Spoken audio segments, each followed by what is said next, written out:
This podcast was recorded on July 30th, 2017.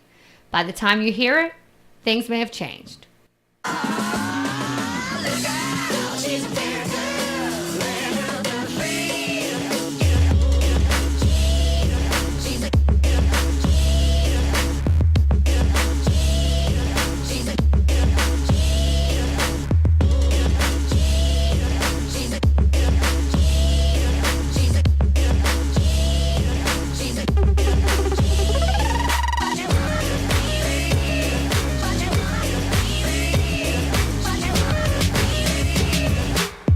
Welcome to Black Women Talk Politics. I'm Sheila and Clark. And I'm Sabriya Williams.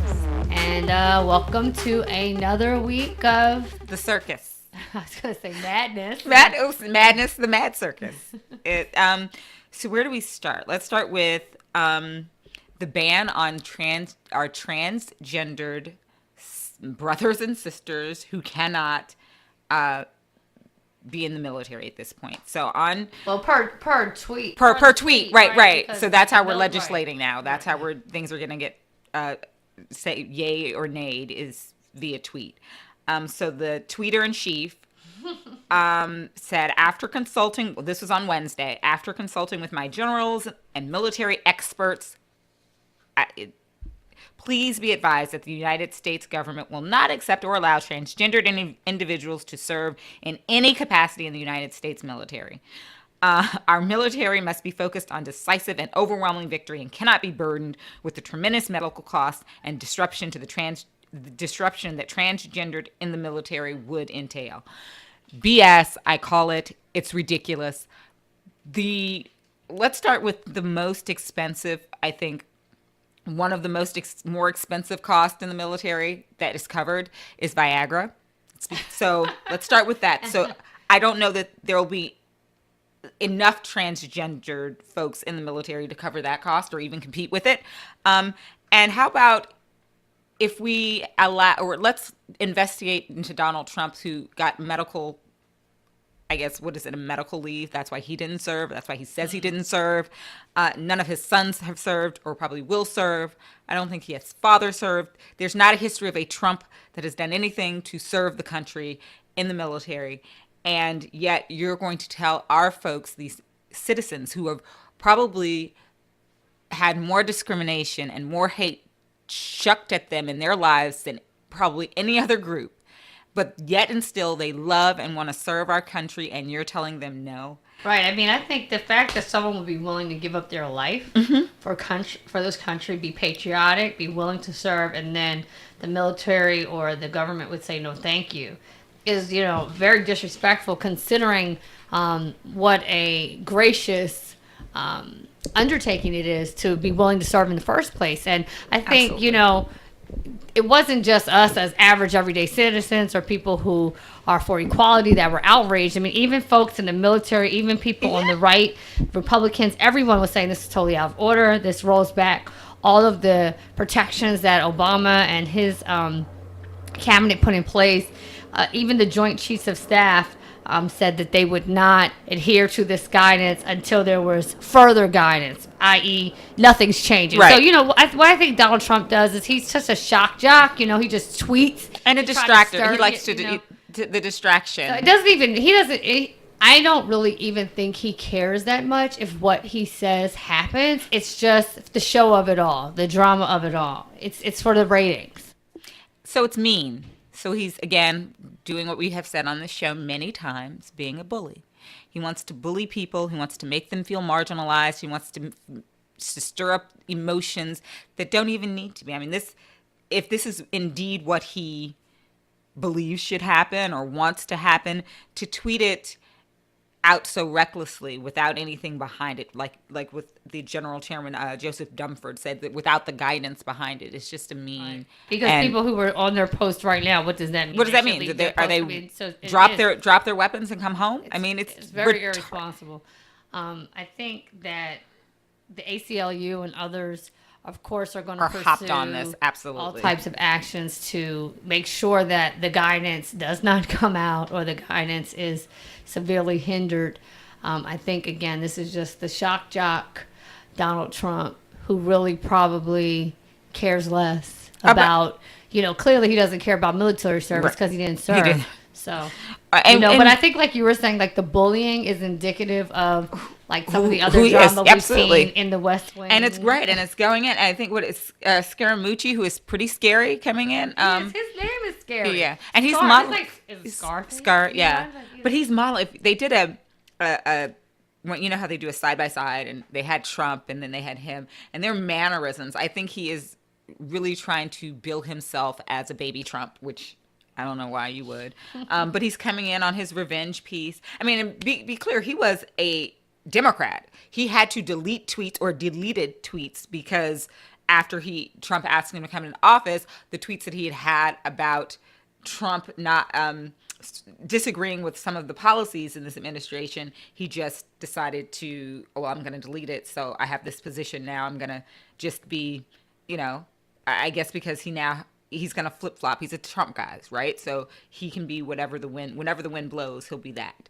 And then and he was very crass though. I think they was talking about, he said he has this quote unquote New York style. I said, well, like, what is that? I mean, you get on Fox, New York style is not rude. You just come and just curse everybody out. You just call everybody all kind of names, even people on your own team, supposedly, and just stirring up the drama. I do think, your point about he's like a baby Trump. Like, I'm sure in some ways that's, very similar to the personality that Trump has, but clearly it doesn't create any level of cohesion or calmness. No. And that's what I feel like that's what Trump wanted. He wants to have mini me's, mini hims all around him in the administration. So by being president, he thought everybody was going to fall in line. So I'm sure he believed Sessions was going to fall in line because he became one of his biggest advocates after he said he was going to run. And definitely when he won the Republican, what am I thinking? The Republican nomination. Thank you. And he was his biggest advocate. And so, going back to the circus, this week he's asking Sessions to, basically retire, trying to bully Sessions out. Call him weak. And not that I felt any sympathy for, Jeff Sessions because I certainly didn't. No, because I said, fire him, get out. Because he has enemy number one. Right. And he has made the bed that he's laying in. But there are people who were actually like sympathetic to this. Like, oh my God, now he's turning on Sessions. My theory on this is Trump needs to tread lightly. Sessions is old school, and he has a lot of folks. In fact, his senator in Alabama has said, if Sessions leaves, I'm leaving. I feel like you have these old school, however hateful, racist, old school men. They're going to take up for him, and they're going to give Trump a run for his money. He's not going to be able to do anything without this. So I feel like he should lay off Sessions. Or if he fires him, however I feel like he should fire him, but I think that he won't because there are several people that put out that it can't happen. There was several tweets that came from other Congress folks. So I don't think he's going to. And so now it's interesting to watch Jeff Sessions say, well, I thought that was cruel, the things that he said, or they were unkind. So obviously there's this culture of infighting. I mean, even.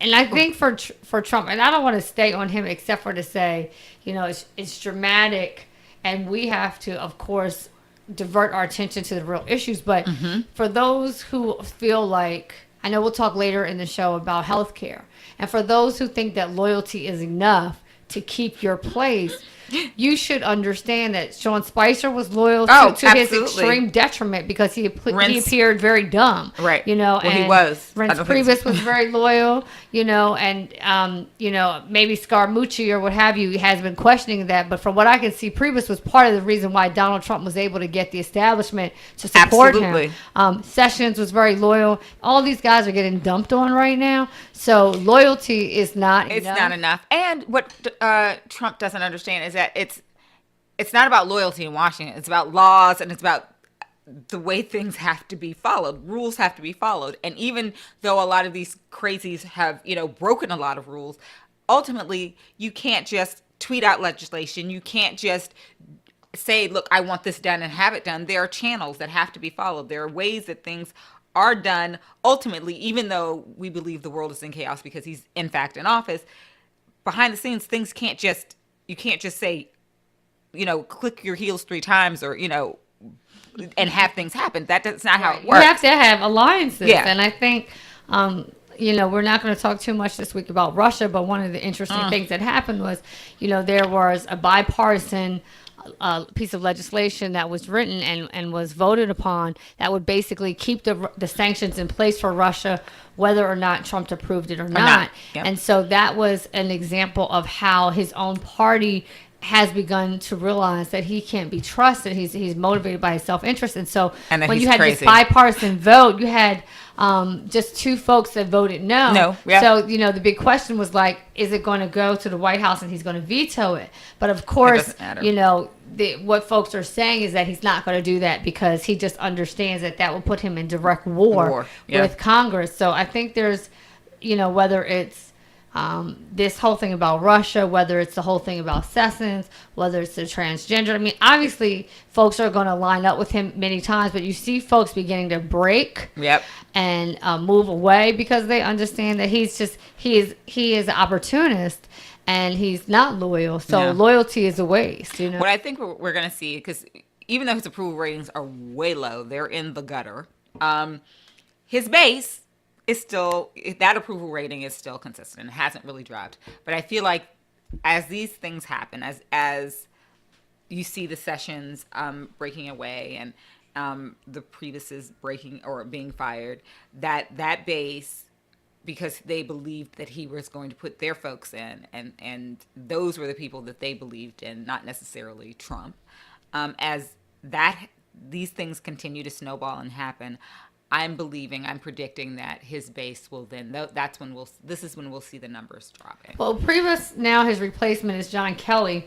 And John Kelly has this, he was Homeland Security. Yes. And so one of the things that they talked about was, one of the challenges in being the chief of staff is everyone is supposed to report to you. Yeah. And then you're reporting to the president. And that there were lots of people that had this direct connection to Trump, whether it's Steve Bannon, Ivanka, Jared. And everybody. So they're saying that one of the things that this guy's expected to do, although it'll be interesting, is to realign the chain of command. Right. So actually be a liaison. So he's going to actually liaise instead of just... I don't think anyone's going to rein in Jared and Ivana because they know nobody's going to rein in anybody. They know too much. Nobody's ringing anybody. I mean, this is a circus. Like you said, it is no corralling anybody.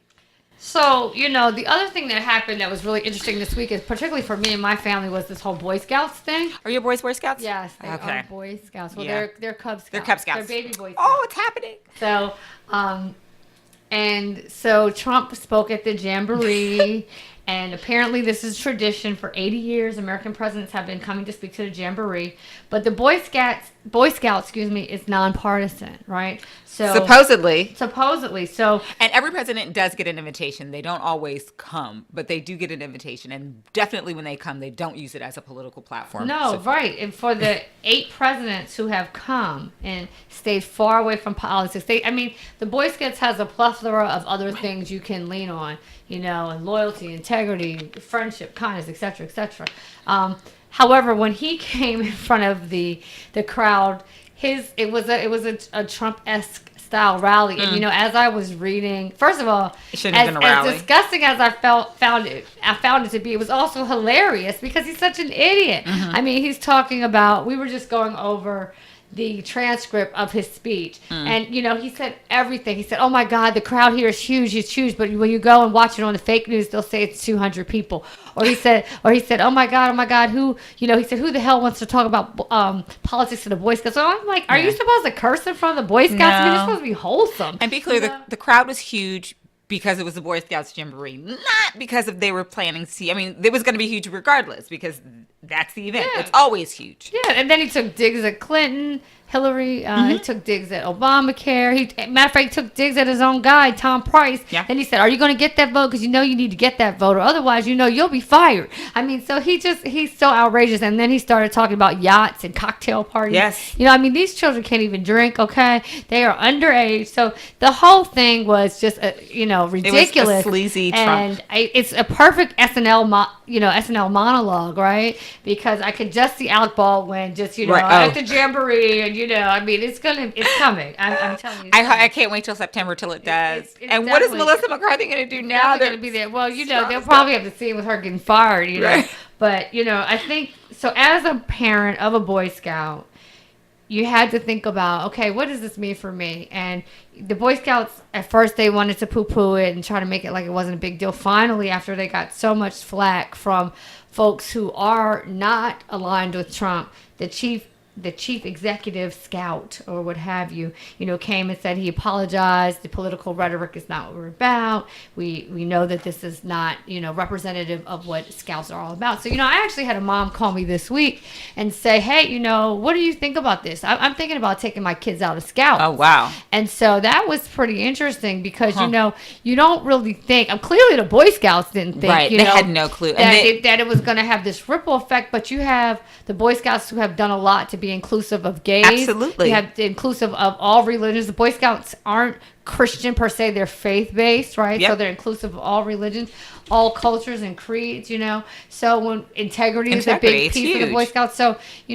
I spoke with my friend and I said, hey, I'm going to probably keep my kids in Scouts because they do get a lot from Scouts. But there are parents that were like, listen, if the boys, the fact that the Boy Scouts. If they're endorsing this idiot, right? Not just that I think the issue for her was not that he was invited. No, the issue was that when he came and he was inappropriate, no one wanted to bring voice to that. They and wanted silence to is an endorsement in some ways. So she said, listen, if this organization is going to be willing to co-sign things that are blatantly against what they stand for, then what else will they co-sign when it comes to my child and our children, in terms of saying one thing but doing another. So that, in terms of Boy Scouts, I really think that it's going to be interesting also to see how that speech reverberates, throughout the next year of Scouts and how it's addressed, because it certainly is going to come up. Yeah, absolutely. So, but moving on to the police. Oh, in D.C., no doubt, in our fair city. Right. Well, in Chocolate City, which was once Chocolate City. But first, we had our president, right? Our president had some. Oh, that's right. For our police, right? Right. So we have two police issues, right? So our police issue is the one I'm talking about is Trump okaying police brutality. Trump is cool.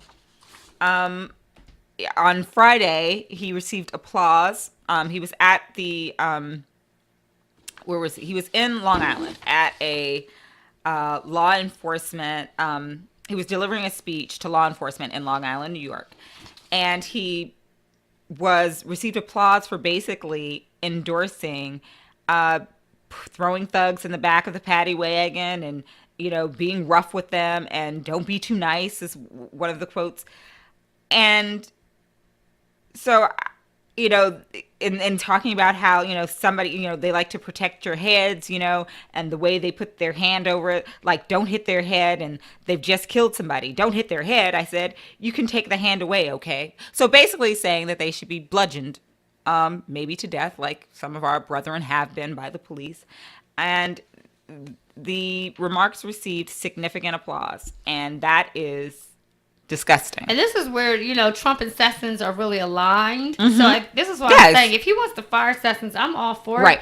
Because he wants to roll back that and right. Because this notion of, one of the things Sessions did, right, was to roll back some of the reform that has been made in terms of police being held accountable. Right. And so this notion of I'm going to arrest you, I'm just going to shove you in the car, whatever happens to you happens, and then, knowing, first of all, there's going to be no accountability on the rough treatment. If you can't breathe, well, it's just on you. It's just on you, right.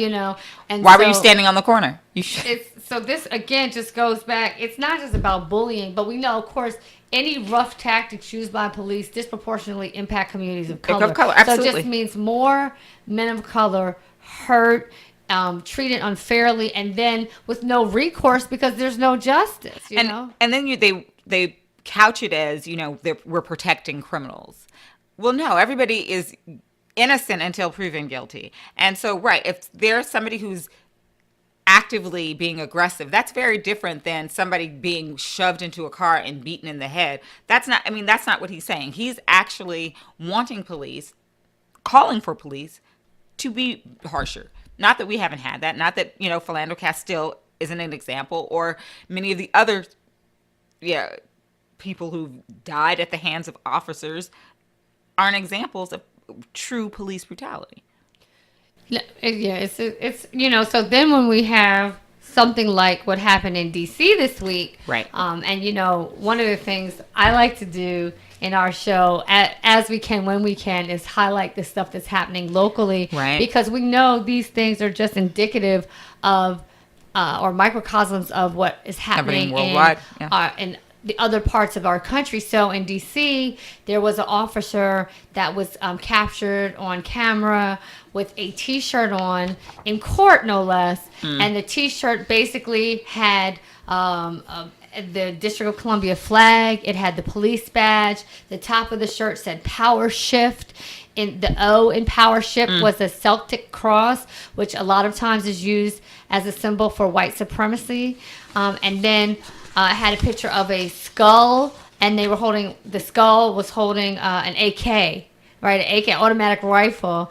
And then underneath the picture was, "Let me see that waistband, Joe." And again, if you're from this DC, area, Joe is a manner in which a lot of young men, particularly young men of color, speak to each other. "What's up, Joe?" So, here you have, it's all right there for you. You don't have to imagine what that shirt was saying, because he said "Power Shift," like, yo, we're coming for you. We're coming in your community with this assault rifle. He heard what Donald Trump was saying. And we're going to pull you up, and what's up, right? And so, we have this conversation about community policing, and we have this conversation about how people should trust the police. Right. But when you're walking into the neighborhood, and we're talking about 7th District, which is Southeast DC. That's Ward 8. It's nothing but black folks down there, right? For the most part, right? So you're coming into our community with this shirt saying, "I'm Power Shift," and then you're saying that we shouldn't see you as a threat. We should see you as officer friendly. No,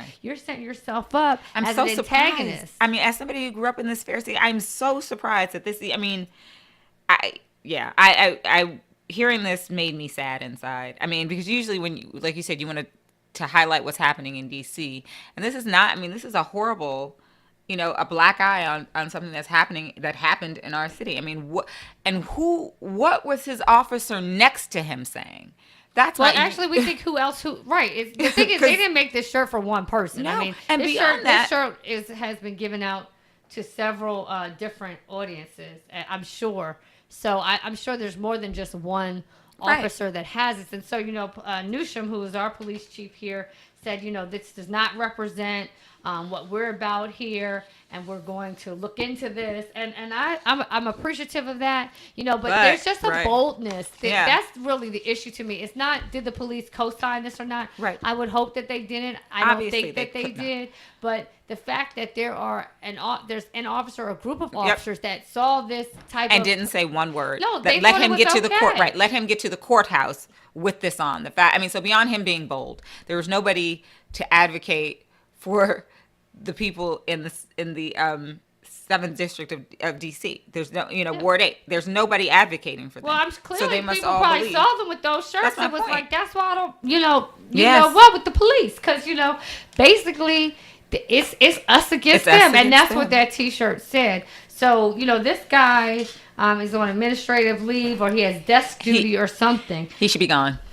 But I think bigger than that, we need to know where the shirt came from, who else has the shirt, and to this dude, like, why did you think it was okay? Like, let's really talk about what we're saying here. Is that how you see yourself when you come into the community? No doubt, being a police officer is a dangerous job, and I have a lot of respect for the police. Absolutely. As an organization in terms of the work that they do. But when you're coming in my community, basically saying, "What's up? I'm ready to give it to you," then you can't expect for our community to trust you and to align with you. Because it's what the duty of the officers, police officers around, in my opinion, is to go to protect, right? So most of the people that you're going into in your neighborhoods, you're happy, you're enjoying them, you embrace them, because they're not. The minority are the people who are causing ruckus. So the majority you're aligned with, you are compassionate towards, you are happy to be there helping them. And that's not what this shirt, or that's not what the messaging of our president is saying. What it is everybody's the enemy, especially if you're of color, especially if you're in these neighborhoods. you're my enemy. You're not, instead of coming from a place of offense and, you know what, we're all in this together and let's get the bad guys because there are only a few, everybody becomes a bad guy.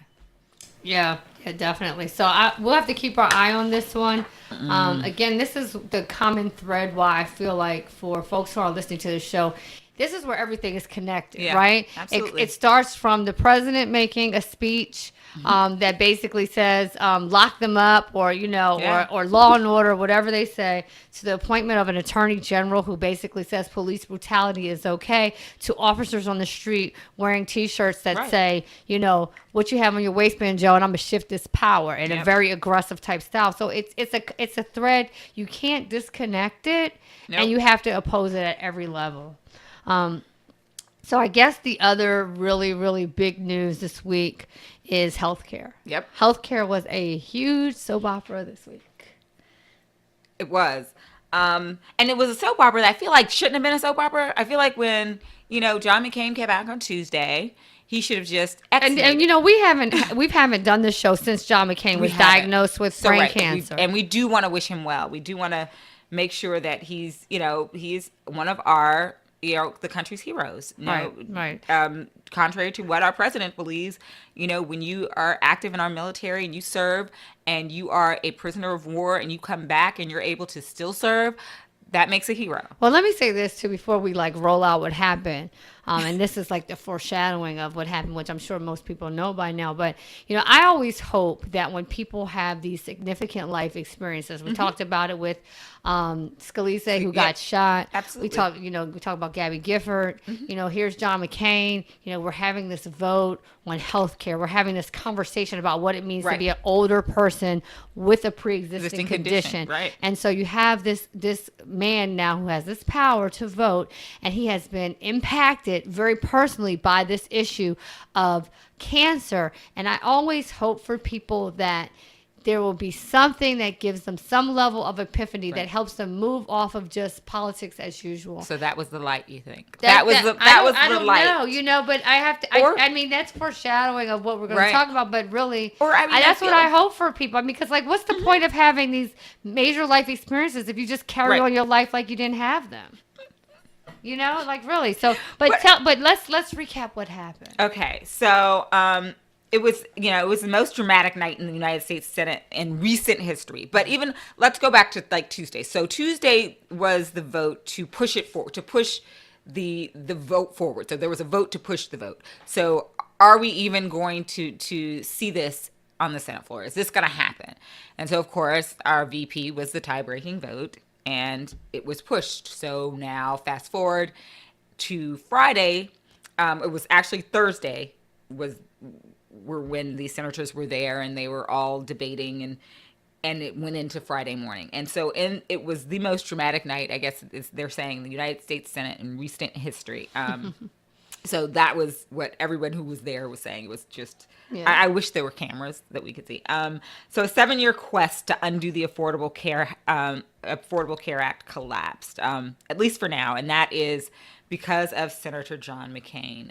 He was the deciding vote. And also not just him, absolutely. Alaska, shout out, right. Susan Collins, and who was being bullied by our president, literally over, Twitter, and just, he was trying to strong arm her, and I'm happy that she stood her ground. And Lisa Murkowski too, who's from Alaska, and she's had there was this whole article too about the experience that she had in terms of being over the head of the interior, and Donald Trump having someone on his team call her and basically threaten her that she didn't vote with him. Again, but I guess where the drama of it all was everyone knew that they were voting no. Yep. So they knew that they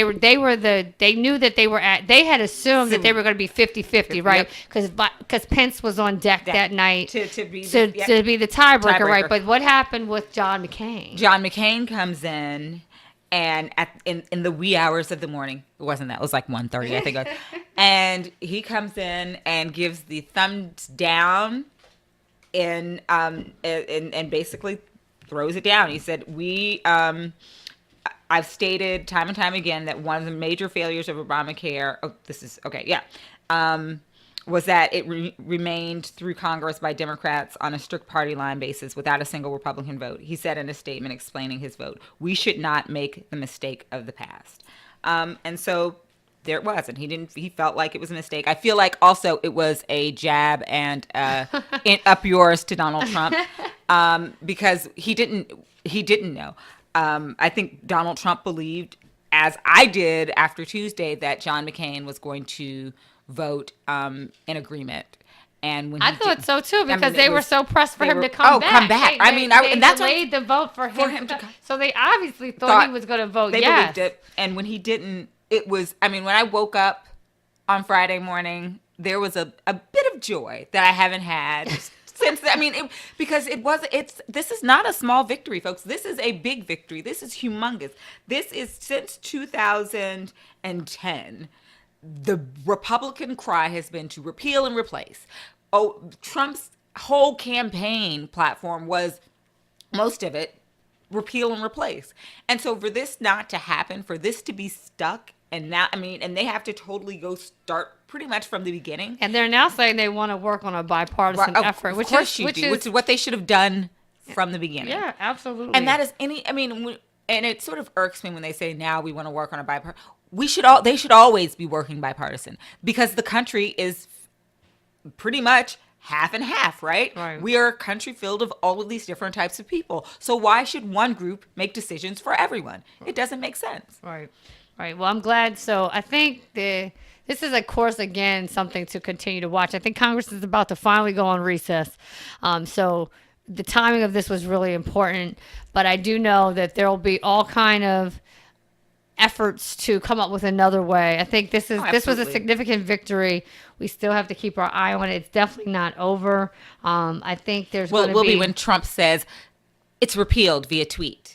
Yeah, that's it. That's how it'll get done, because in his head, that's all he has to do. Well, he said just let it implode. So really, that's also very disastrous. It just lets you know what the priority is in terms of trying to fix it. And everything that they proposed had people losing health care, from 26 million to 23 million to 16 million folks were going to lose their health care. So I think we need to come up with a solution where either folks don't lose or even more people have insurance. Absolutely. I was like, how about we and come everybody up with can't a plan be with that? It's a plus. X number of people have more insurance, more versus it's always this many people we're going to cut off. Right. And everybody can't become a pre-existing condition. No. I mean, so that's what the replace is that everybody becomes a pre-existing condition. So there has to be balance. Yeah. Well, we are going to move on to our guest. Okay. So today we have Representative Rabb, who is from Pennsylvania, and I'm going to share a little bit about his background. And then, Representative Rabb, thank you so much for joining us on Black Women Talk Politics. We're so happy to have you today. Thank you. And it's Rabb like rabbit. Okay, Rabb, thank you. Thank you for clarifying. Chris Rabb is a father, educator, author, consultant, social justice activist, and a member of the Pennsylvania House of Representatives representing Upper Northwest Philadelphia. While a visiting researcher at Princeton University, Rabb wrote the groundbreaking book, Invisible Capital: How Unforeseen Forces Shape Entrepreneurial Opportunity. In 2011, Rabb was recruited to teach at Temple University Fox School of Business, where he was the Social Impact Fellow at the Innovation and Entrepreneurship Institute and taught social entrepreneurship and organizational innovation. He's a longtime board member of the National Racial Justice think tank, Race Forward, and has been on the faculty of the Institute for Strategic Leadership at Drexel University. His maiden run for public office last November made him the first challenger in over 30 years to win his Northwest Philadelphia district seat, and his landslide victory broke the record for most votes won by any state representative in Pennsylvania history. Welcome, Representative Rabb. Thank you very much. It's a pleasure to be here. Yes, and I am from the Pennsylvania, very close to Philadelphia area, so I'm really excited to have you here. I grew up in Montgomery County, right outside of the city. Wonderful. So tell us a little bit about yourself and how you got into politics. Well, the irony is you were closer to Philly growing up than I was, because I was born and raised in Chicago. Okay. Oh, wow. Wow. So how did you come? Yes, I adopted Philadelphia as my home back in 2002. So I've been here for 15 years. lived in the same neighborhood of Mount Airy in Northwest Philly, in the same home, raising two boys, 11 and 14. And as soon as I moved here, I got involved in my local community, and shortly thereafter ran for Democratic committee person, which are really the foot soldiers of the Democratic Party in most cities that have this kind of setup. So I was responsible for sharing information about upcoming elections and candidates and incumbents who were Democrats with my fellow registered Democratic voters in my division. Sometimes they're called precincts in other cities, but in Philly we call them divisions, and it could be anywhere between a couple hundred voters to 1,000 voters. That's about 6 square blocks, my division in Mount Airy. And I did that for 10 years before I even thought about running for public office. But I come from a political family. One of my first political campaigns was working on my grandmother's city council bid in Baltimore, where I helped her knock on doors, and I got to see folks from all walks of life and see how the political process played out on the campaign trail.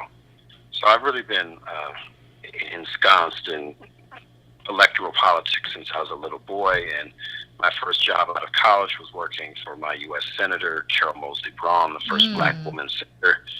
Wow. So I've seen it from a lot of different angles. I've advised candidates, and I see things through a political lens, whether it's electoral or otherwise. So most people who know me, weren't surprised that I ran. I was probably the most surprised myself, though. Wow. Wow, that's awesome. That is. And we find, this is Sabriya, Representative Rabb. We find that people are often big picture and focus on national politics. But why, as you're talking about how you started, pretty much grassroots, why is it important to be involved in your local politics? Why is it important to get to start there? Well, I remind people, particularly our people, that slavery was state law. People forget that, or people may not have thought about that. Right. State lawmakers decided what was legal and illegal, and who was property and who was considered a full human being. Those were states that did that. So state lawmakers decided that our ancestors were not worthy of human dignity.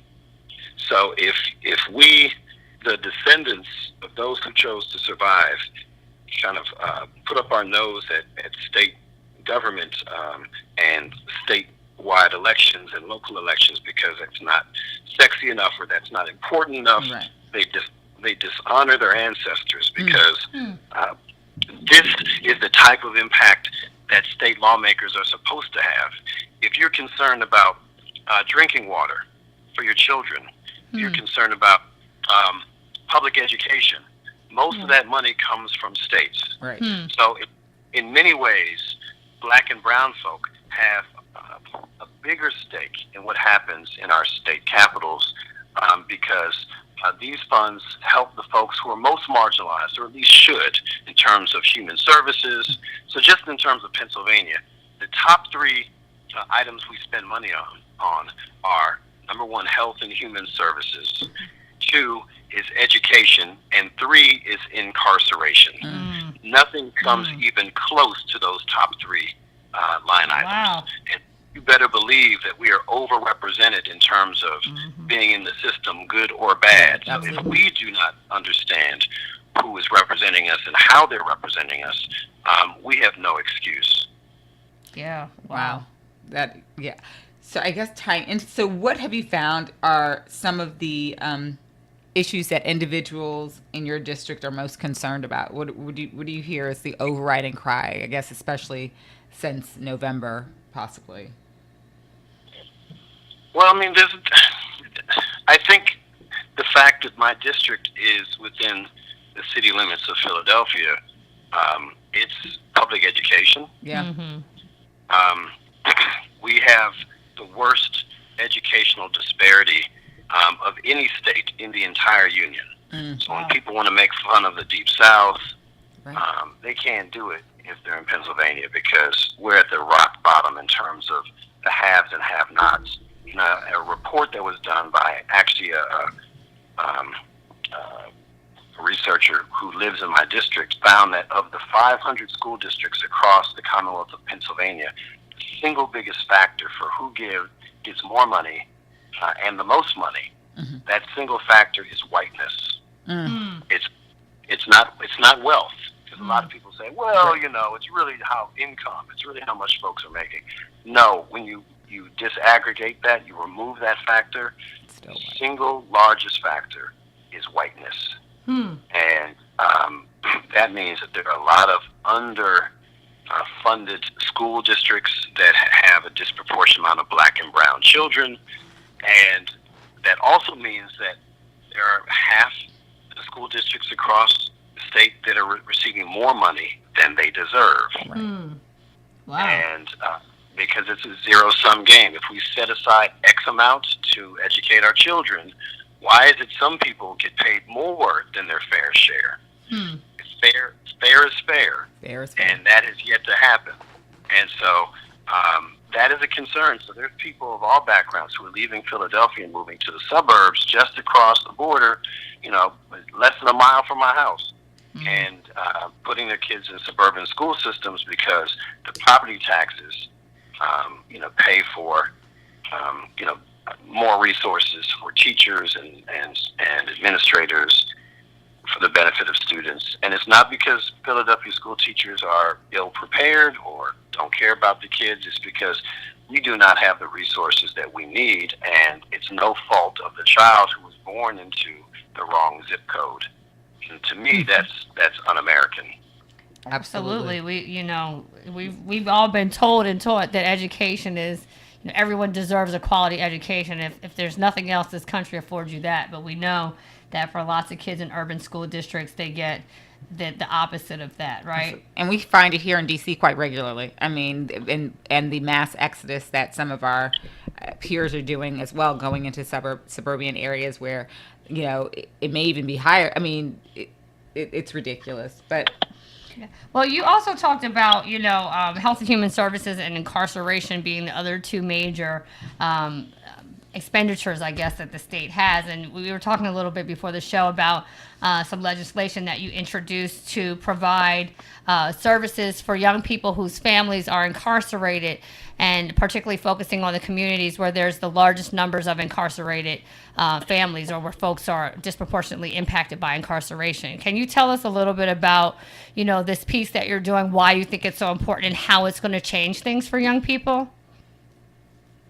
Yes, I'm very proud of this legislation. I introduced the House version of the First Chance Act recently. On the Senate side, it was introduced in bipartisan form by 4 state senators. So this is actually a nonpartisan issue, where we understand that there is an opportunity to break the vicious cycle that facilitates the poorest and most marginalized children from entering the criminal justice system because of the missteps and misfortunes of those who came before them, namely their parents or maybe their older siblings or neighbors.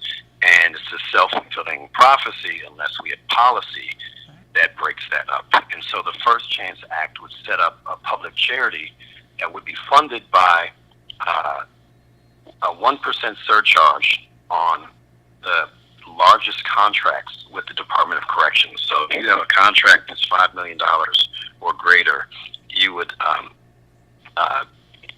pay an additional 1% that would go into this fund, and that fund would be used for educational scholarships and trauma-informed support services for applicants coming from those parts of the state that have the highest levels of high school dropout rates and incarceration rates. And it's an innovative program. It will be one that will be the first in the nation. I thought that it was... I'm sorry, I just wanted to jump in to say that I thought that it was really cool that the way that you were contemplating funding this was taking a percentage back from the vendors that make money really on incarcerating people, right?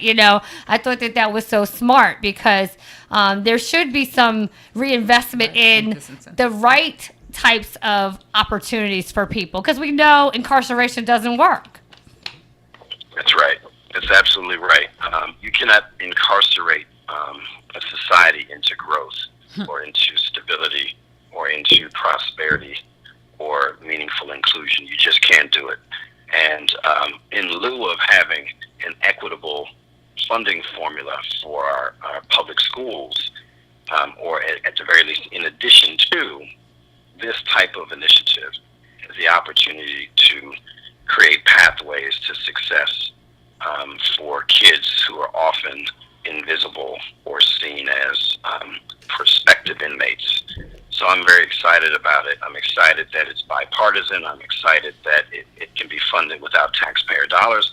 I'm also excited that this could actually become law by the end of 2017. Wow. And frankly, in Pennsylvania, at least in the last term, 2-year term on the House of Representatives side, there's not been a single piece of legislation that has been passed and become law as introduced by a legislator of color.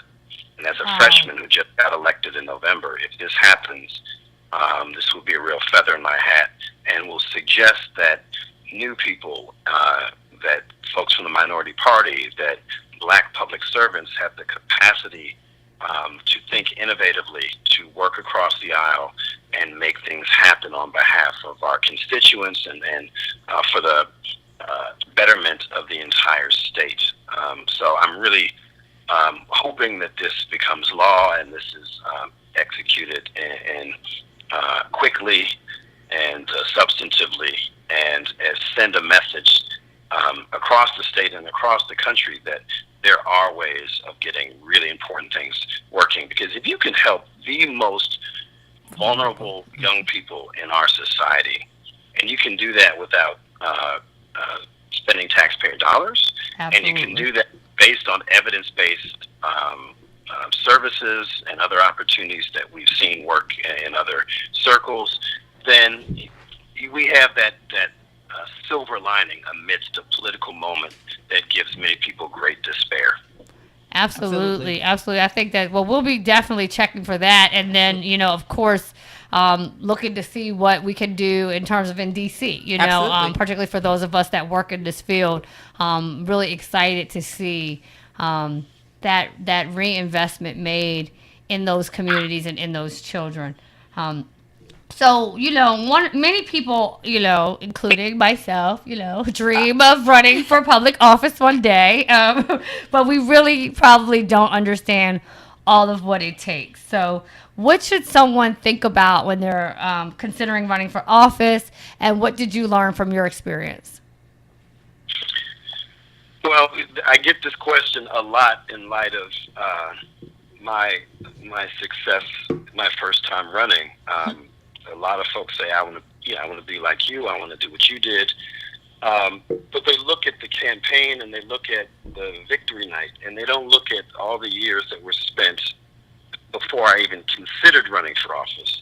So the first question is, how have you served, and how have you documented what kind of servant leader you've been thus far? If it's not the best thing to say, well, I'm going to do these things when I become a legislator in a much larger body where you have to work together, as opposed to saying, well, this is what I've done that benefits certain communities I care about and is emblematic of the types of things I can do when I get into office. So first, you want to have a track record of some kind, and there's many different kinds of meaningful track records you can have, whether it's you're an educator, whether you're in business, whether you're a community activist. There's no one profile or resume to have. The other thing is you have to understand the political context and the political environment in which you are seeking to run. So if you don't know if you want to run for state representative and you don't know who the current state representative is, that's problematic. If you don't know the chess game that you're about to enter into, you're not ready. So taking the time understand the political environment locally for and the upcoming campaign season in which you'd be entering. Understanding that and seeing who is aligned with whom. A lot of these things can be very nuanced and complex and sometimes deeply disheartening, but you got to know this stuff. You also have to understand the math for once you know that you have a resume.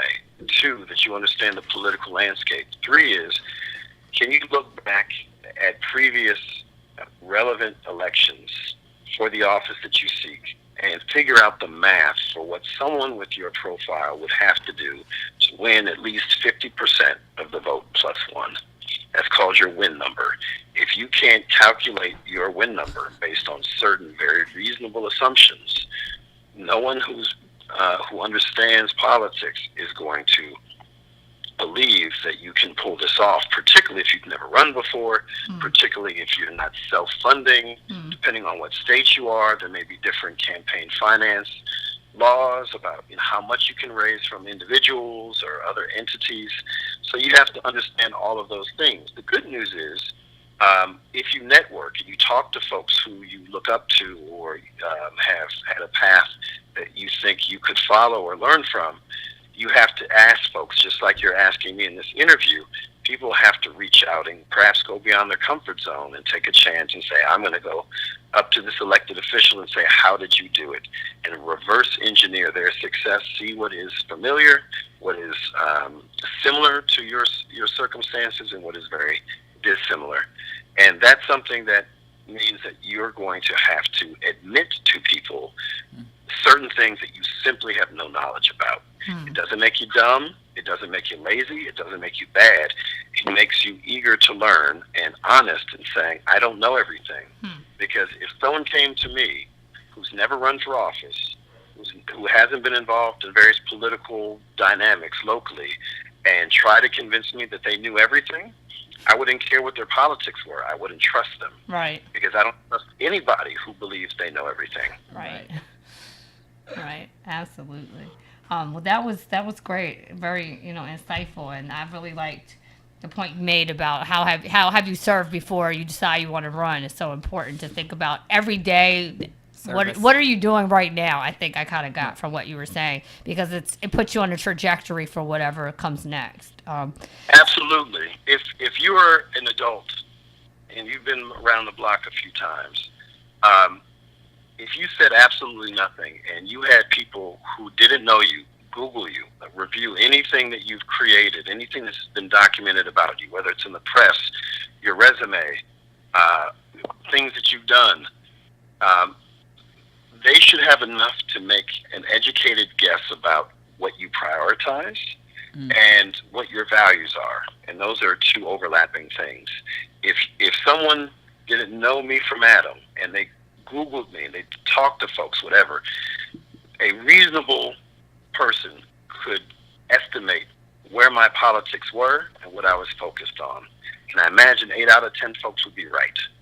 It's best if what you've done is emblematic of what you really care about how you seek to put your fingerprints on this earth in ways that help it. And if people can't figure out what you care about without talking to you, but seeing the work product of your efforts over the years, it's going to be a harder lift. Now, because I was from Chicago and I adopted Philadelphia as my home, I was a real outsider. So I had to prove that because I wasn't a local, that what I had done with my life was substantive enough to override the fact that I was not a native, and that I had examples of things that were meaningful and that were highly transferable to the position of state representative, just looking at my track record. And enough voters believe that I did have what it takes.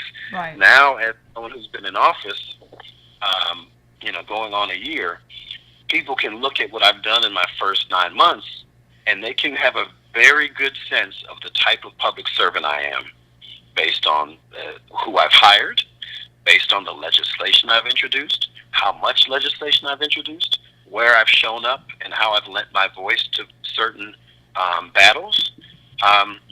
and what I'm advocating for in my district, and how I engage people who may not be influential, but have value just because they're a neighbor, and you can tell an awful lot in a short period of time. And I think those are the things that we have to look for. Barack Obama was a state senator before he became a U.S. senator and president. How he engaged people on the local level, you could probably see how he was going to govern the higher up in office he got. And he too was a transplant, from Hawaii. Right. He adopted Chicago. You can tell a lot without having a whole fanfare, without having, TV commercials and such, just about where people put their time and effort. It speaks volumes. And frankly, who you surround yourself with, where you put your time and effort, will speak volumes. Okay, Representative Rabb, is there anything else that you'd like to share with our audience? Anything you feel like we needed to hear that we haven't?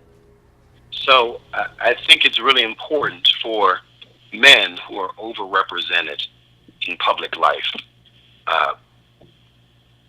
to explicitly address gender when talking about policy, when talking about public service, because otherwise the default is going to be towards men.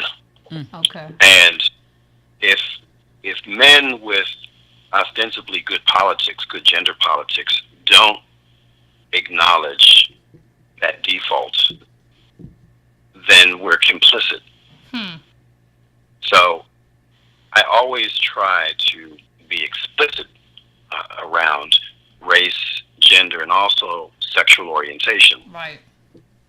I remind people that I am straight. I remind people I'm straight not to brag or to convince others to join me. I do that because if we don't acknowledge certain privileges, then it only intensifies them and does so in a very insidious way, because we don't have to rave about it. It just becomes solidified as the norm when it doesn't have to be.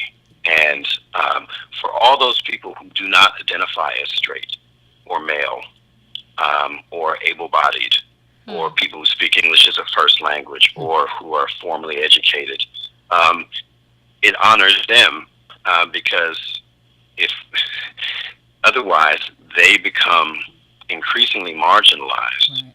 And I don't want to take part in that. Now, we can all improve, but if we're more intentional about the language we use, I think it helps people pull people from the margins and feel included, because you honor the fact that they have a different profile, but they have value too.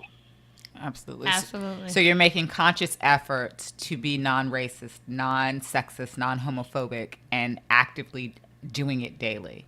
I mean, that I feel like Exactly. Absolutely. Exactly. Yep. I try, and I try imperfectly, but I try because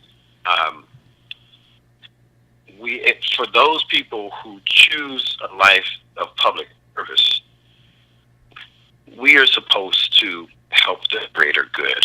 We're not supposed to help the straight members of the greater good or the men. Right. We're supposed to help everybody, and we have a particularly important role in helping those people on the margins, because in a representative democracy, in a participatory democracy, at least conceptually, we believe in promoting the public welfare, and that means the people who need government the most are going to be the folks who are going to get our attention and the resources they need. And those folks on the margins are folks who tend to be people of color, who tend to be, may identify from the queer community, any number of folks who have been underserved and who are unprivileged, who do not have the benefit of being straight or male or speaking English as a first language. And while I have all of those things, I did not earn any of them. Right. I did not choose straight as far as I know. I did not choose the family I was born into that valued education and chose a major city with very strong institutions and infrastructure to allow me to thrive. I didn't choose to be a boy, and yet I've benefited from all of those things. And now I'm in a position of power as an elected official. And if I don't make visible those things that are invisible to the detriment of our most neglected, then I become part of the problem. So I try to use language very intentionally, very strategically to honor all of those people who I serve, but who are not well served in a society that is riddled with structural inequality.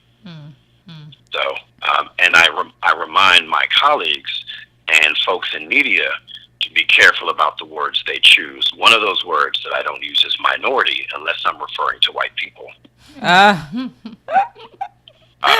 Because we can't talk about global markets, we can't talk about the earth and consider people of color as minorities. White people are the minorities. White people are the minorities in many cities in a number of states now. Absolutely. California and Texas. So if we're going to be consistent with the words we use, we need to reclaim some of these words and to tweak how we the terminology we've used without a lot of thoughtfulness. And part of that is understanding how words and language can empower and disempower people, and how that can impact the policies that are put into force through law on the state level. And that's something I'm very concerned about, is the language we use.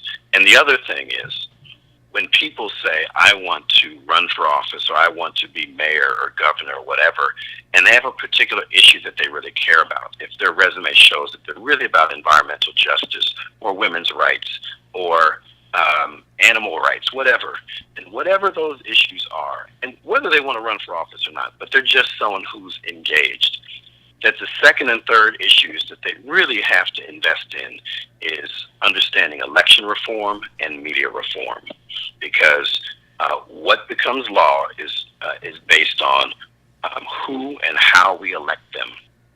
And so if we don't understand the electoral process and voting rights, we're deceiving ourselves. That is a huge institution that many people do not understand, that is fraught with corruption and inadequacies that you have to embrace in a enlightened fashion. And the other thing is media reform.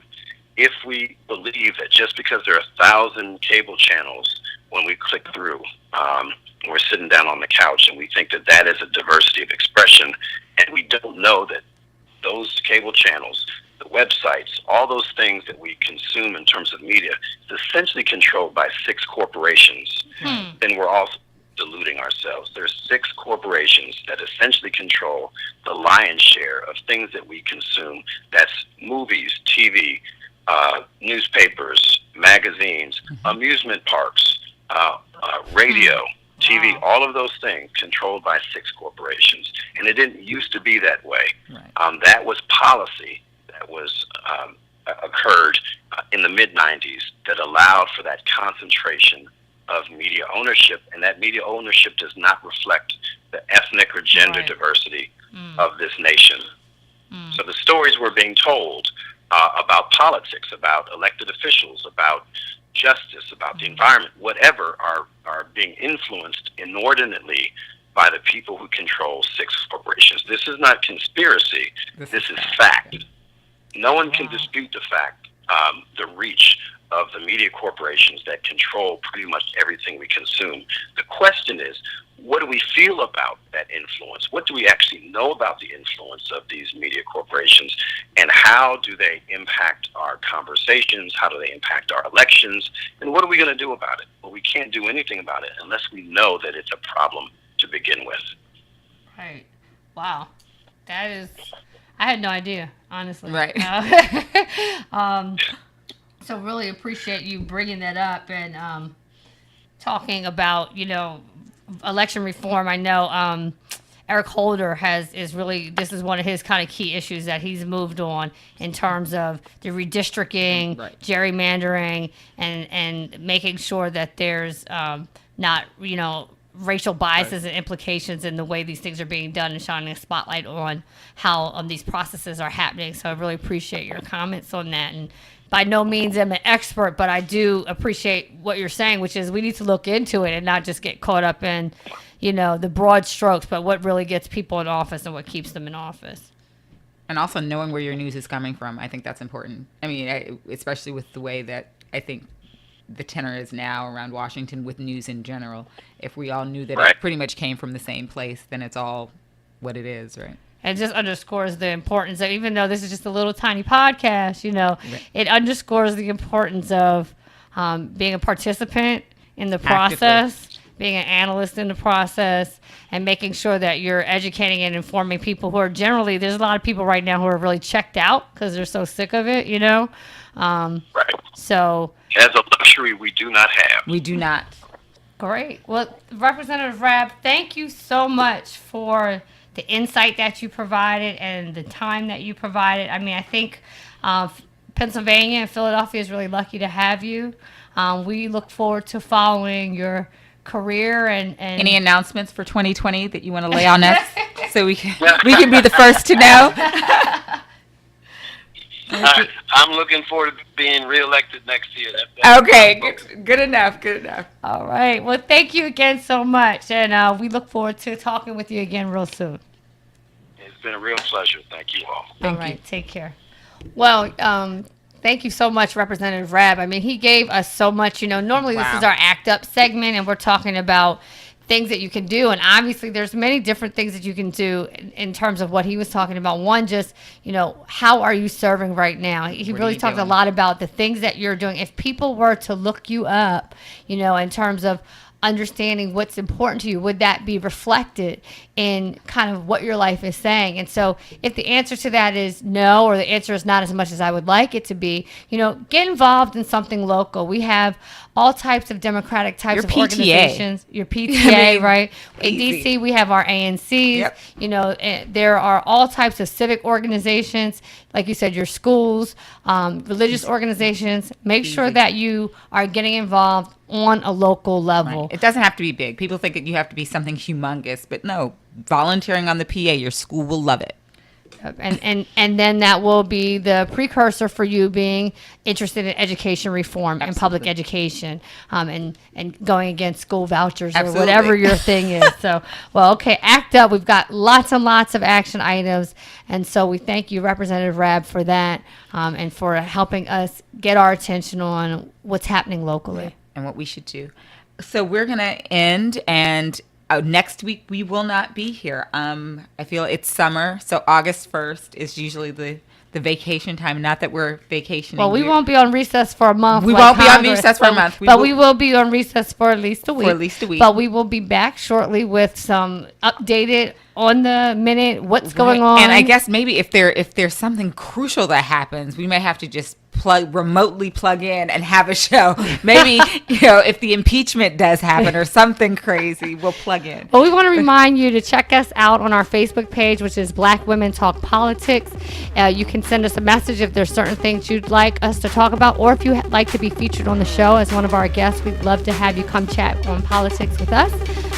So with that, I'm Sheila Clark. And I'm Sabriya Williams. We will catch you next time. Take care.